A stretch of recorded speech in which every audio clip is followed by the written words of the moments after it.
Hi ಸಮಸ್ತ ವೀಕ್ಷಕ ಬಂಧುಗಳಿಗೆ ನಮಸ್ಕಾರ. ಸುಸ್ವಾಗತ ಅಂಗೈಯಲ್ಲಿ ಅಧ್ಯಾಪಕ ಯೂಟ್ಯೂಬ್ ಚಾನೆಲ್ಗೆ.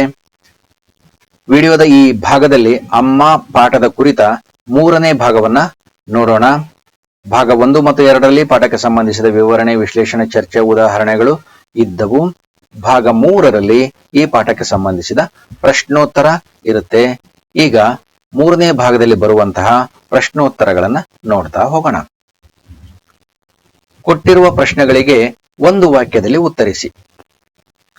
ಬಾಲ್ಯದಲ್ಲಿ ಲೇಖಕರು ಭಯವಾದಾಗ ಯಾವ ಮಂತ್ರವನ್ನು ಹೇಳಿಕೊಳ್ಳುತ್ತಿದ್ದರು? ಬಾಲ್ಯದಲ್ಲಿ ಲೇಖಕರು ಭಯವಾದಾಗ ಅರ್ಜುನ, ಫಲ್ಗುಣೋ, ಪಾರ್ಥಃ, ಕಿರೀಟಿ, ಶ್ವೇತವಾಹನ ಮಂತ್ರವನ್ನು ಹೇಳಿಕೊಳ್ಳುತ್ತಿದ್ದರು. ಲೇಖಕರ ಮೊದಲ ವಿದ್ಯಾಗುರು ಯಾರು? ಲೇಖಕರ ಮೊದಲ ವಿದ್ಯಾಗುರು ತಾಯಿ. ಸಣ್ಣ ಕುಳಿಯೊಳಗಿನ ಕಪ್ಪು ಹುಳುವನ್ನು ಯಾವ ಹೆಸರಿನಿಂದ ಕರೆಯುತ್ತಾರೆ?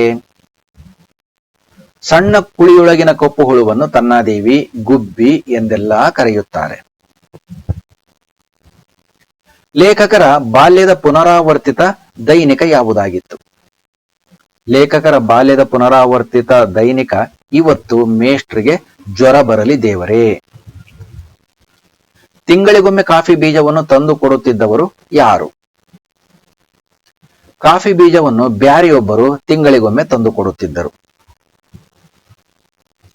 ಕೊಟ್ಟಿರುವ ಪ್ರಶ್ನೆಗಳಿಗೆ 2-3 ವಾಕ್ಯಗಳಲ್ಲಿ ಉತ್ತರಿಸಿ. ಲೇಖಕರ ಅಕ್ಷರಾಭ್ಯಾಸ ಆರಂಭವಾದದ್ದು ಹೇಗೆ?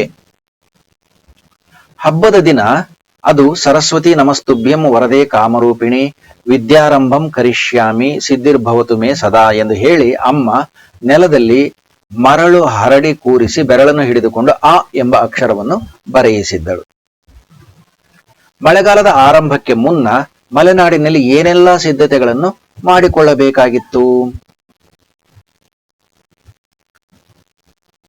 ಮಳೆಗಾಲದ ಆರಂಭಕ್ಕೆ ಮೊದಲೇ ಮನೆಯ ಕೆಲಸಕ್ಕೆ ಸಂಬಂಧಿಕರು, ಅಪ್ಪನ ಸ್ನೇಹಿತರು ಒಣ ಸೌದೆ, ಅಕ್ಕಿ, ಬೇಳೆ, ಜೋನಿ ಬೆಲ್ಲವನ್ನು ಸಂಗ್ರಹಿಸಲು ನೆರವಾಗುತ್ತಿದ್ದರು. ನಸುಕಿನಲ್ಲಿ ಲೇಖಕರಿಗೆ ಖುಷಿ ಕೊಡುತ್ತಿದ್ದ ಸಂಗತಿಗಳಾವುವು?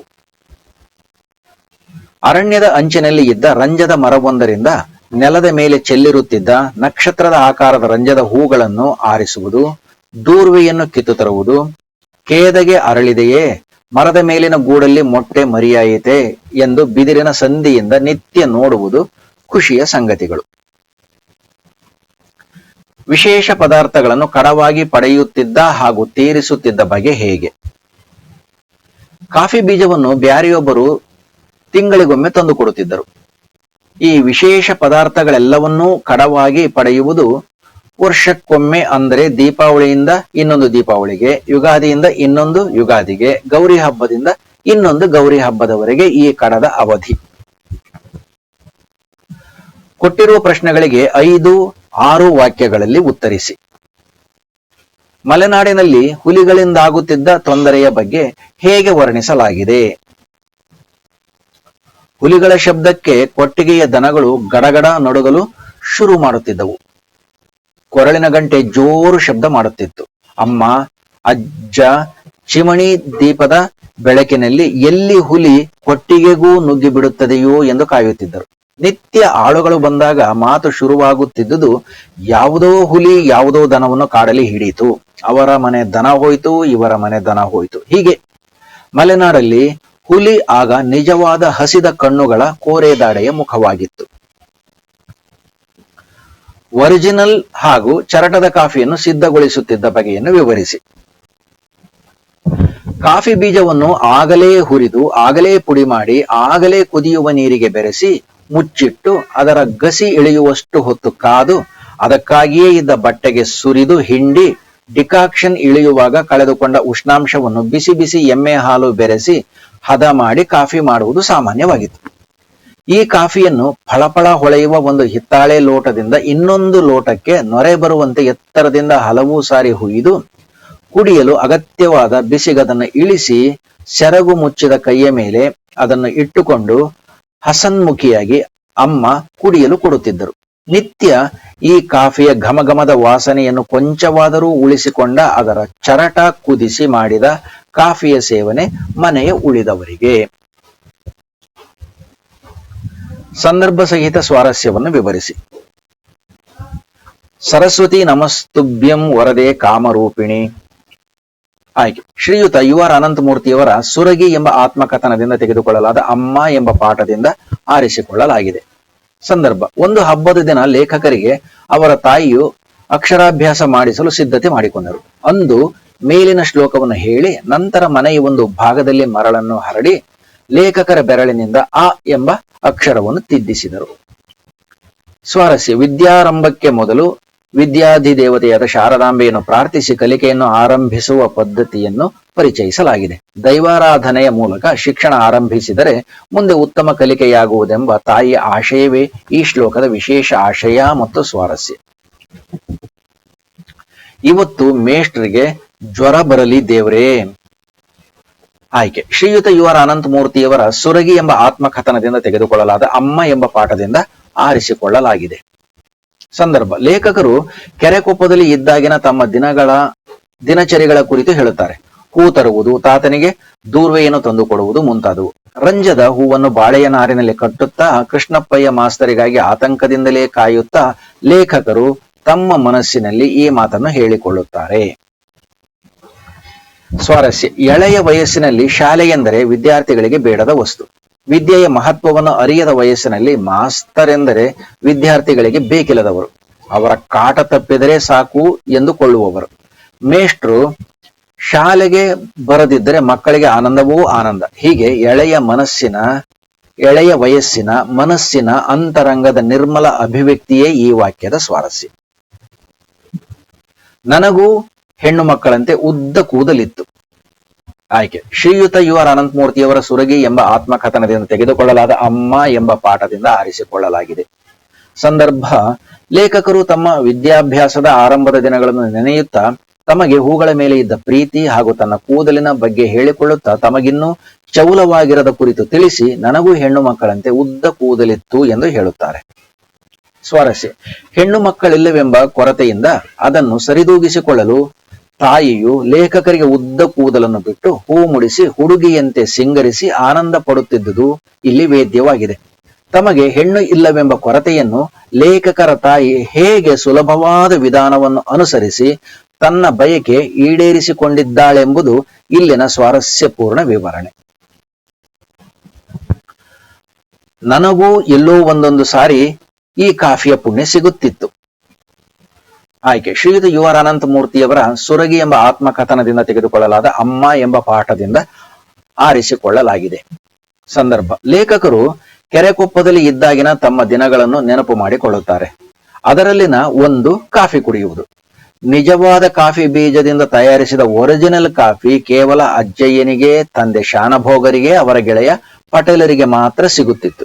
ಅದನ್ನು ನೆನೆಸಿಕೊಳ್ಳುತ್ತಾ ಅಪರೂಪಕ್ಕೆ ಒಮ್ಮೊಮ್ಮೆ ತಮಗೂ ಸಿಗುತ್ತಿತ್ತು ಎಂದು ಹೇಳುವಾಗ ಈ ಮಾತನ್ನು ಲೇಖಕರು ನೆನಪಿಸಿಕೊಳ್ಳುತ್ತಾರೆ. ಸ್ವಾರಸ್ಯ: ಆಗಿನ ಕಾಲದಲ್ಲಿ ಉತ್ತಮ ಕಾಫಿ ಸಿಗುವುದು ಎಷ್ಟು ಕಷ್ಟವಾಗಿತ್ತು ಎಂಬುದನ್ನು ಲೇಖಕರು ತಮಾಷೆಯ ಮಾತುಗಳಿಂದ ವಿವರಿಸಿದ್ದಾರೆ. ಒರಿಜಿನಲ್ ಕಾಫಿಗಾಗಿ ಇವರ ಕಾಯುವಿಕೆ, ಸಿಕ್ಕಾಗ ಅದರಿಂದ ಉಂಟಾಗುವ ಆನಂದ ಇವುಗಳನ್ನು ಮನದಾಳದಿಂದ ಅನುಭವಿಸುವುದೇ ಈ ವಾಕ್ಯದ ವಿಶೇಷ ಹಾಗೂ ಸ್ವಾರಸ್ಯ. ನನಗೆ ಚರಟದಲ್ಲಿ ಕಾಫಿಯೋ.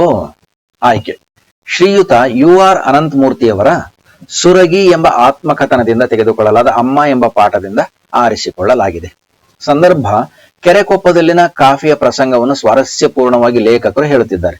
ತಾಜಾ ಕಾಫಿ ಬೀಜದಿಂದ ತಯಾರಿಸಿದ ಒರಿಜಿನಲ್ ಕಾಫಿ ಕೇವಲ ತಂದೆಗೆ ಹಾಗೂ ಪಟೇಲರಿಗೆ ಕೊಟ್ಟು ಅಜ್ಜಯ್ಯನಿಗೆ ಹಾಗೂ ಉಳಿದವರಿಗೆ ಚರಟದಿಂದ ತಯಾರಿಸಿದ ಕಾಫಿಯನ್ನು ಕೊಡುತ್ತಿದ್ದಳು ಅಮ್ಮ. ಇದನ್ನು ಸಹಿಸಿಕೊಳ್ಳದ ಅಜ್ಜಯ್ಯ ಲೇಖಕರ ಅಮ್ಮನಿಗೆ ಈ ರೀತಿಯಲ್ಲಿ ಹೇಳುತ್ತಾರೆ. ಸ್ವಾರಸ್ಯ: ಆಗಿನ ಕಾಲದಲ್ಲಿ ಉತ್ತಮ ಕಾಫಿ ಸಿಗುವುದು ಎಷ್ಟು ಕಷ್ಟವಾಗಿತ್ತು ಎಂಬುದನ್ನು ಲೇಖಕರು ತಮಾಷೆಯ ಮಾತುಗಳಿಂದ ವಿವರಿಸಿದ್ದಾರೆ. ತಮಗಿಂತ ಕಿರಿಯರಿಗೆ ಒರಿಜಿನಲ್ ಕಾಫಿ, ಮನೆಯ ಹಿರಿಯರಾದ ತಮಗೆ ಚರಟದ ಕಾಫಿಯೋ ಎಂದು ಹಂಗಿಸುವಂತಿದೆ ಈ ಮಾತುಗಳು. ಹಿರಿತನಕ್ಕೆ ಸಿಗಬೇಕಾದ ಗೌರವ ಸಿಗಬೇಕು ಎನ್ನುವುದು ಇಲ್ಲಿನ ವಿಶೇಷ. ಕೊಟ್ಟಿರುವ 4 ಉತ್ತರಗಳಲ್ಲಿ ಸರಿಯಾದ ಉತ್ತರವನ್ನು ಆರಿಸಿ ಬರೆಯಿರಿ. ಅಧಿಕೃತವಾಗಿ ಅನಂತಮೂರ್ತಿಯವರ ಮೊದಲ ಶಿಕ್ಷಕರು ಕೃಷ್ಣಪ್ಪಯ್ಯ, ಅಮ್ಮ, ತಂದೆ ಶೇಷಗಿರಿ. ಮಳೆಗಾಲದಲ್ಲಿ ಮಲೆನಾಡಿನಲ್ಲಿ ಯಥೇಚ್ಛವಾಗಿ ಸಿಗುತ್ತಿದ್ದ ಹಣ್ಣು ಮಾವಿನ ಹಣ್ಣು, ಸೀಬೆ ಹಣ್ಣು ಹಲಸಿನ ಹಣ್ಣು, ಬಾಳೆಹಣ್ಣು. ಪಟ್ಟಾಂಗ ಈ ಪದದ ಅರ್ಥ ಒಳ್ಳೆಯ ಮಾತು, ಹರಟೆ, ಪಟ್ಟ ಕಟ್ಟುವುದು, ಕೆಟ್ಟ ಮಾತು. ಕಡೆಗೋಲು ಪದವು ಸಂಧಿಗೆ ಉದಾಹರಣೆಯಾಗಿದೆ. ಆಗಮ ಸಂಧಿ, ಗುಣಸಂಧಿ, ಲೋಪಸಂಧಿ, ಆದೇಶ ಸಂಧಿ. ಸಕ್ಕರೆ ಪದದ ತತ್ಸಮ ರೂಪ ಸಕ್ಕರೆ, ಸಕ್ಕಾರಿ, ಶರ್ಕರ, ಸರಕಾರಿ. ಈಗ ನೋಡೋಣ. ಅಧಿಕೃತವಾಗಿ ಅನಂತಮೂರ್ತಿಯವರ ಮೊದಲ ಶಿಕ್ಷಕರು ಕೃಷ್ಣಪ್ಪಯ್ಯ. ಮಳೆಗಾಲದಲ್ಲಿ ಮಲೆನಾಡಿನಲ್ಲಿ ಯಥೇಚ್ಛವಾಗಿ ಸಿಗುತ್ತಿದ್ದ ಹಣ್ಣು ಹಲಸಿನ ಹಣ್ಣು. ಪಟ್ಟಾಂಗ ಈ ಪದದ ಅರ್ಥ ಹರಟೆ. ಕಡೆಗೋಲು ಪದವು ಆದೇಶ ಸಂಧಿಗೆ ಉದಾಹರಣೆಯಾಗಿದೆ. ಸಕ್ಕರೆ ಪದದ ತತ್ಸಮ ರೂಪ ಶರ್ಕರ. ಸಮಾಸ ಎಂದರೇನು? ಎರಡು ಅಥವಾ ಎರಡಕ್ಕಿಂತ ಹೆಚ್ಚು ಪದಗಳು ಅರ್ಥಕ್ಕನುಸಾರ ಒಟ್ಟು ಸೇರಿ ಪೂರ್ವ ಪದದ ಅಂತ್ಯದಲ್ಲಿ ವಿಭಕ್ತಿ ಪ್ರತ್ಯಯವಿದ್ದರೆ ಅದು ಲೋಪವಾಗಿ ಒಂದೇ ಪದವಾಗುವುದೇ ಸಮಾಸ. ಸಮಾಸಗಳಲ್ಲಿ ಎಷ್ಟು ವಿಧ ಪಟ್ಟಿ ಮಾಡಿ. ಕನ್ನಡ ಭಾಷೆಯಲ್ಲಿ ತತ್ಪುರುಷ, ಕರ್ಮಧಾರಯ, ದ್ವಿಗು, ಅಂಶಿ, ದ್ವಂದ್ವ, ಬಹುರ್ವೀಹಿ, ಕ್ರಿಯಾ ಮತ್ತು ಗಮಕ ಎಂಬ 8 ವಿಧದ ಸಮಾಸಗಳು ಬಳಕೆಯಲ್ಲಿವೆ. ತತ್ಪುರುಷ ಸಮಾಸ ಎಂದರೇನು? ಪೂರ್ವೋತ್ತರ ಪದಗಳು ನಾಮಪದಗಳಾಗಿದ್ದು ಪೂರ್ವ ಪದದ ಅಂತ್ಯದಲ್ಲಿರುವ ವಿಭಕ್ತಿ ಪ್ರತ್ಯಯ ಸಮಾಸವಾಗುವಾಗ ಲೋಪವಾದರೆ ಅದೇ ತತ್ಪುರುಷ ಸಮಾಸ. ಇದರಲ್ಲಿ ಉತ್ತರ ಪದದ ಅರ್ಥ ಪ್ರಧಾನ. ಬೆಟ್ಟದ ಪ್ಲಸ್ ತಾವರೆ ಬೆಟ್ಟದಾವರೆ ಷಷ್ಠಿ ತತ್ಪುರುಷ. ಮನಸ್ಸಿನಿಂದ ಪ್ಲಸ್ ವೃದ್ಧ, ವಯಸ್ಸಿನಿಂದ ಪ್ಲಸ್ ವೃದ್ಧ ವಯೋವೃದ್ಧ ತೃತೀಯ ತತ್ಪುರುಷ. ಹಗಲಿನಲ್ಲಿ ಪ್ಲಸ್ ಕನಸು ಹಗಲುಗನಸು ಸಪ್ತಮಿ ತತ್ಪುರುಷ ಸಮಾಸ. ಕರ್ಮಧಾರಯ ಸಮಾಸದ ವಿಧಗಳಾವುವು? ಪೂರ್ವೋತ್ತರ ಪದಗಳು ಲಿಂಗ, ವಚನ, ವಿಭಕ್ತಿಗಳಿಂದ ಸಮಾನವಾಗಿದ್ದು ವಿಶೇಷಣ ವಿಶೇಷ ಸಂಬಂಧದಿಂದ ಕೂಡಿ ಆಗುವ ಸಮಾಸವೇ ಕರ್ಮಧಾರಯ ಸಮಾಸ. ಇದರಲ್ಲಿ ಉತ್ತರ ಪದದ ಅರ್ಥವೇ ಪ್ರಧಾನ. ಕರ್ಮಧಾರಯ ಸಮಾಸದಲ್ಲಿ ವಿಶೇಷಣ ಪೂರ್ವಪದ ಕರ್ಮಧಾರಯ, ಉಪಮಾನ ಪೂರ್ವಪದ ಅಥವಾ ಉಪಮಾನ ಪರಪದ ಕರ್ಮಧಾರಯ, ಸಂಭಾವನಾ ಪೂರ್ವಪದ ಕರ್ಮಧಾರಯ, ಅವಧಾರಣಾ ಪೂರ್ವಪದ ಕರ್ಮಧಾರಯ ಸಮಾಸ ಎಂಬ 4 ವಿಧಗಳಿವೆ. ಹಿರಿದು ಪ್ಲಸ್ ಮರ ಹೆಮ್ಮರ, ಮೆಲ್ಲಿತು ಪ್ಲಸ್ ನುಡಿ ಮೆಲ್ನುಡಿ, ದಿವ್ಯವಾದ ಪ್ಲಸ್ ಪ್ರಕಾಶ ದಿವ್ಯ ಪ್ರಕಾಶ. ದ್ವಿಗು ಸಮಾಸ ಎಂದರೇನು? ಉದಾಹರಣೆ ಕೊಡಿ. ಪೂರ್ವ ಪದ ಸಂಖ್ಯಾವಾಚಕವಾಗಿದ್ದು ಉತ್ತರ ಪದ ನಾಮಪದವಾಗಿದ್ದರೆ ಅದು ದ್ವಿಗು ಸಮಾಸ. 3 ಪ್ಲಸ್ ಮಡಿ ಮುಮ್ಮಡಿ, 4 ಪ್ಲಸ್ ದೆಸೆ ನಾಲ್ದೆಸೆ, ಪಂಚಗಳಾದ ಇಂದ್ರಿಯ ಪಂಚೇಂದ್ರಿಯ. ಇಲ್ಲಿಗೆ ಈ ಪಾಠಕ್ಕೆ ಸಂಬಂಧಿಸಿದ ಪ್ರಶ್ನೋತ್ತರ ವಿಭಾಗ ಸಮಾಪ್ತಿಯಾಗುತ್ತದೆ. ಇದನ್ನ ಸದುಪಯೋಗ ಪಡಿಸಿಕೊಳ್ಳಿ. 4-6 ಸಲ ನೋಡ್ಕೊಂಡ್ಬಿಟ್ಟು ಓದ್ಕೊಂಡ್ಬಿಟ್ಟು ತಿಳ್ಕೊಂಡ್ರೆ ಪರೀಕ್ಷೆಯಲ್ಲಿ ಉತ್ತಮವಾದ ಅಂಕಗಳು ನಿಮ್ಮವಾಗ್ತವೆ. ವೀಕ್ಷಣೆಗಾಗಿ ಎಲ್ಲರಿಗೂ, ಸಮಸ್ತ ವೀಕ್ಷಕರಿಗೆ ಹೃದಯ ಪೂರ್ವಕವಾದ ಧನ್ಯವಾದಗಳು. ದಯಮಾಡಿ ಚಾನೆಲ್ಗೆ ಸಬ್ಸ್ಕ್ರೈಬ್ ಮಾಡಿ, ಶೇರ್ ಮಾಡಿ ಮತ್ತೆ ಲೈಕ್ ಮಾಡಿ.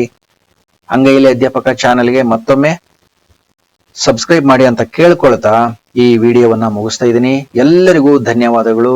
ಇದರ ಸದುಪಯೋಗ ಪಡಿಸಿಕೊಳ್ಳಿ. ಮತ್ತೊಮ್ಮೆ ಎಲ್ಲರಿಗೂ ನಮಸ್ಕಾರ.